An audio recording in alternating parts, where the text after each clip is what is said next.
Staying focused is really difficult, and studies have shown recently that we get distracted every 12 minutes, and in places like the office, work and university it can be every 3 minutes.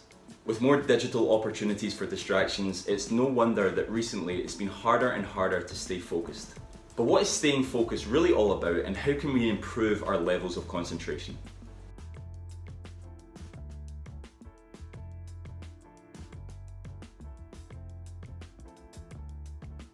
Guys, welcome to another week's episode of GetPsyched, and this week we're going to be looking at the psychology behind staying focused and top tips on improving our levels of concentration. Paying attention is complex, and one of the first things that we've got to understand that it's probably more difficult than we first appreciate. And the first things that we've got to illustrate is that attention really comes in two parts. The first part is enhancement, where we focus on things that matter. And the second part is suppression, our ability to ignore the parts or the things that don't matter. And what makes this even more difficult is psychologists have understood that enhancement and suppression are not actually two sides of the same coin. They're two very separate things. Now, fundamentally, you might be thinking, what does this mean for us? Well, what it actually means is that they require two completely separate brain functionalities. Fundamentally, what that means is that we have to kind of think about two things at once and utilize two separate areas of our brain at once, using energy and making us more liable to distraction. And what's even worse again is that yes, we have these two parts and one might be working really well, but if one or the other isn't working, then our attention is completely divided. If enhancement isn't focused on or suppression isn't utilized, then our attention can be completely divided. And another thing to understand is that attention actually has a biological aspect. Our ability to pay attention probably peaks around the age of 20 and starts to dissipate as we get older. And the part of our attention that starts to dissipate as we get older is that suppression element. So our ability to ignore or avoid distractions becomes worse as we get older. Our ability to focus on enhancement and focus on the task at hand actually doesn't really change all that much from the age of 20 as we age. But like I said, our ability to ignore distractions really is impaired. And like I said earlier, if one part, either suppression or enhancement, isn't focused on, then our attention completely divides. So this sounds like we've got a lot of barriers to focus on. We have a biological aspect, we have a neuro aspect, we have an attentional aspect, the fact that this isn't two sides of the same coin, we have suppression and enhancement. Attention, staying focused, staying concentrated is actually a really complex task. So what we might do is we might think about ways in which we can improve our focus and improve our attention as much as possible. Now, the first thing you might want to do is when trying to stay focused or trying to concentrate is close your eyes. Now this might sound really basic, but psychologists have actually found that being able to filter out visual stimuli or visual distractions has a really profound impact on our ability to stay focused.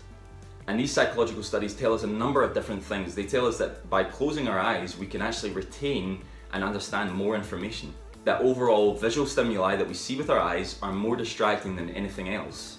And that by closing our eyes, we eliminate these visual stimuli. So for example, psychologists in these psychological studies, they found that if you have a less cluttered work area, you're less likely to be distracted. Fundamentally, that means if you remove as many visual stimuli as you possibly can and make your working environment as simple as possible, you're much more likely to stay focused and be able to concentrate for longer periods of time. Now this might be something that you can practically implement into your own life, perhaps where you study or where you do your work, maybe you work from home or your office, could do with a bit of a clean. And if it does, then you're going to be removing those visual stimuli that can be really distracting. The next thing that you can do is to conduct activities that boost neurological brain power. And this can actually improve the strength of neural connections and can improve your neuroplasticity. Things like physical activity, meditation, spending time in nature all have really profound effects on our neuroplasticity and our ability to stay focused and concentrate over longer periods of time. You might be aware of a number of different mobile apps that can help with this.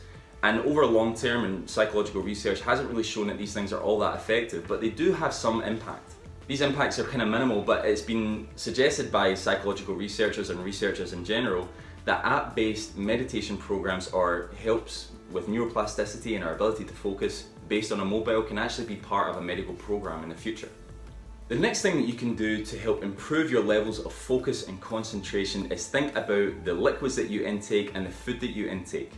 Taking in an appropriate number of calories and drinking enough water kind of really go without saying, but they have real profound effects on our ability to stay focused and concentrate. A study in 2010 showed that drinking black tea has really profound effects on our improvements in staying focused. It has amino acids that coffee doesn't have that can improve our ability to concentrate.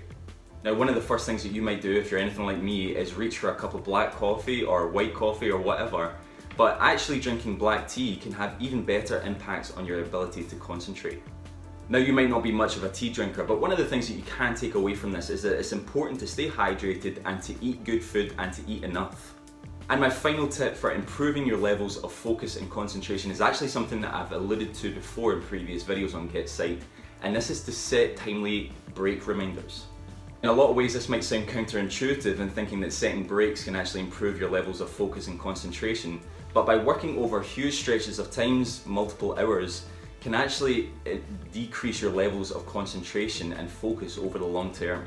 A study published in 2011 showed that people who set timely breaks every 50 minutes actually worked longer throughout the day and over the course of a week than people who didn't set breaks or who actually set breaks over longer periods of time.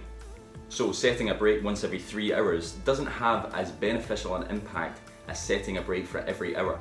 Now, this doesn't mean that you take a half an hour break. It means that you kind of take about a 5-minute break in between working or studying, and you'll actually see improvements in your ability to focus and concentrate. Okay guys, thanks so much for watching this week's episode of Get Psyched. This week we've been looking at the psychology and some of the top tips on how to stay focused and concentrate over longer periods of time. Thanks so much for watching, and hopefully catch you next week.